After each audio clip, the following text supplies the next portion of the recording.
Mr. President, in Ecclesiastes chapter 1, chapter 3, verse 1, and 7, verse 8, it says, "There is time for everything, and a season for every activity under the heavens. A time to tear and a time to mend. A time to be silent and a time to speak. A time to love and a time to hate. A time for war and a time for peace." Mr. President, I rise on a matter of personal and collective privilege. And let me also begin by quoting Proverbs chapter 22, verse 1. It says there, "A good name is to be chosen than great riches." Pinalaki po ako, Ginoong Pangulo, ng aking mga magulang sa bersikulong ito sa Biblia, na pinakamahalaga ang malinis na pangalan, far more important than gold and silver. Napakahalaga na maintindihan na ang pagkakasala sa Diyos ay mas masahol pa sa kahit anong kasalanang po pwede mong magawa sa iyong kapwa-tao. Every first grader, every Sunday schooler knows that liars go to hell. Simulat sa Paul, malinaw po ang ating pamantayan, Ginoong Pangulo, maging tapat sa pagkakatawag at paglilingkod natin para sa Diyos at bayan. Kaya ngayong araw pong ito, kasama po natin sa bulwagang ito ang aking mga kaibigan, tinuturing ko pong pamilya, mga ate, kuya, nakasama po natin, at sila po, Ginoong Pangulo, ang mga buhay na patotoo, buhay na saksi kung paano natin isinabuhay ang pamantayang ito. Ito rin po ang dahilan kung bakit tayo tumatayo ngayon, sapagkat hindi lang po dinudungisan at niyuyurakan ang ating pangalan at pagkatao, kung hindi higit po sa lahat, ang institusyon na minamahal nating lahat, ang institusyon ng Senado ng Republika ng Pilipinas. Ginoong Pangulo, mayroon pong naninira, pilit na ibinabagsak, iniinsulto, at inaalipusta ang mga miyembro ng Senado, maging ang ating pinakamamahal na institusyon. Let me set the record straight, Mr. President. At para po mas madali, true or false na lang po tayo sa mga paratang ng pinuno ng pinakamakapangyarihang komite sa Kamara de Representantes, ang may hawak ng budget, ang House Committee on Appropriations, na walang iba kung hindi itong party list representative na Zaldico. Unang paratang po sa atin, Ginoong Pangulo, may kaso daw po tayo sa Ombudsman. True or false? Ang sagot, false. Ang pinag-usapan ng gawa-gawang reklamo noon, isang sulat po na mula sa ating opisina. Ito pong gawa-gawang reklamo noon ay katawa-tawa sapagkat ang ginamit po, kung po pwede po nating ipakita, na font ay Comic Sans. Yan po ang ginamit na font, pang-comedy po. Ang letterhead po na ginamit ay Buhay Party List. Mr. President, the last time I checked, ang tatay ko po, hindi po si Brother Mike Velarde. Ngunit mahal ko po siya.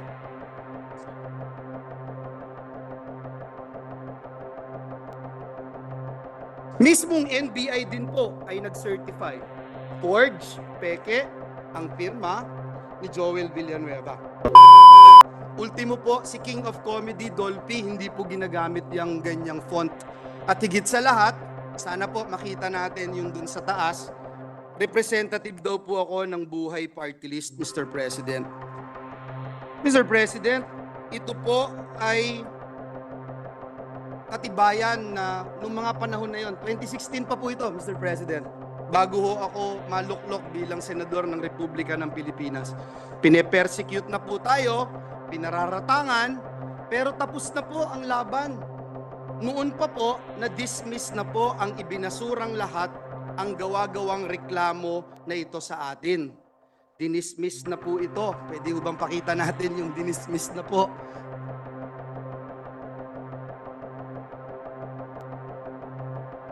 Mr. President, 2019 pa po, dinismiss na po ang kasong ito na ipinaparatang sa atin. Noong 2016 po, Ginoong Pangulo, yan po yung pag-dismiss, Mr. President, ng reklamo. Hindi nga po nakarating sa korte, Ginoong Pangulo, na-dismiss na po sa probable cause pa lamang. Mr. President, noong 2016, ginamit po ito, ngunit hindi nagtagumpay. Nakakuha po tayo ng 18,459,222 votes. Noong pong 2022 elections, 18 million na naman ang nakuha po natin at talagang hindi rin po pinaniwalaan ng taong bayan. Ang mga paratang na ito na ngayon po ay inuulit ng makapangyarihang chairperson ng Committee on Appropriations. Mr. President, is the Pope Catholic? Nag-research po ba at nag-aral ang nag-aakusang ito sa atin? Ngayon po, kakalkalin ngayon ang kanyang mga kaso. Nakakalungkot po dahil kaibigan naman siya.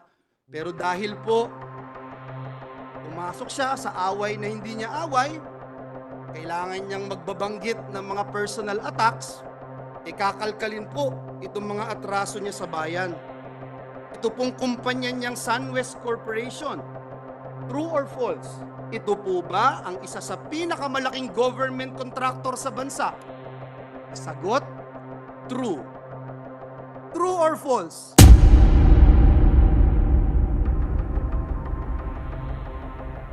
Ang korporasyon po ba niyang SunWest Corporation ay kasama dito sa kontrobersyal na Farmally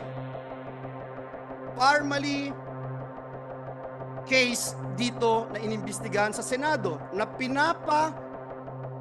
kasuhan ng Senado? The answer is true. Kasama din po ba ang kumpanya niya dito po sa kontrobersyal na DepEd laptop scam? Ang sagot po, true. Pinakakasuhan din po ng Senado ang kumpanyang ito. Napakadami pong BIR cases. Madali po maghanap, Mr. President. Madali po kuhanin ang panig ng mga taga-BIR. Yung ilang kaso mayroon ang kanyang mga korporasyon. Bukod po dito, yung reklamo po sa Ombudsman ng Anti-Corruption Group na ang pangalan Task Force Kasanag International, meron din pong 50 billion na kaso na kinakaharap ang taong ito. Mr. President, kung maglalabas po kayo ng baho, Mr. President, dapat naman siguro maligo ka muna. Ang masaklap po, Ginoong Pangulo, sa kabila po ng track record na ito ni Mr. Zaldico, ang masaklap po, inappoint po siya ng Kamara de Representantes bilang tagapagbantay ng kaban ng bayan. Si Dracula, inappoint mo bilang tagapagbantay ng blood bank ng bayan. Wow, Mr. President. Kailan sa kasaysayan ng bayan natin nangyari ang ganitong pagkakataon? Na isang big-time contractor ang hahawak sa kaban ng bayan. Only in the Philippines, Mr. President. Mr. President, marami po akong pwedeng sabihin, isa-isahin, pero hindi ko ho ngayon gustong pag-usapan ang napakarami yung kasong ito. Hindi ko po iisa-isahin. Hindi ko po pe-personalin. Marami pong panahon para sagutin itong mga ito. Privilege speech si Senate Majority Leader Joel Villanueva para pabulaanan ang mga alegasyon na nagmumula umano sa kanilang mga katapat sa House of Representatives. Meron pong naninira, pilit na binabagsak, iniinsulto at inaalipusta ang mga miyembro ng Senado ayon sa Senador. Aniya pa ni Villanueva para mas madali, true or false na lang tayo sa mga paratang ng pinakamakapangyarihang komite sa Kamara, ang may hawak ng budget, ang House Committee on Appropriations na walang iba kundi itong party list representative na si Zaldico. Ang mga paratang daw ay dumating sa gitna ng di umano'y lamat ng Senado at kapulungan ng mga kinatawan bunsod ng kontrobersyal na signature campaign para sa charter change. Unang paratang sa atin, may kaso tayo sa Ombudsman. Mali, sabi ni Senator Joel. Ang pinag-ugatan daw nito ay ang gawa-gawang reklamo noon na isang sulat na mula daw sa opisina ng Senador. Sinabi ni Villanueva na noon pa ay na-dismiss na at nabasura lahat ng mga gawa-gawang reklamo laban sa opisina niya. Ngayon, makakalkal ang lahat ng atraso niya sa taong bayan. Ito po ang mga dokumento. Ang kumpanya ng SunWest Corporation ay isa sa mga government contractor sa bansa. Totoo. Sangkot po ba ito sa kontrobersyal na Formali at DepEd laptop procurement? Totoo. Dagdag ni Villanueva. Tinawag din ng senador na ito si Ko bilang isang Dracula na nagbabantay sa pondo o blood bank ng bansa.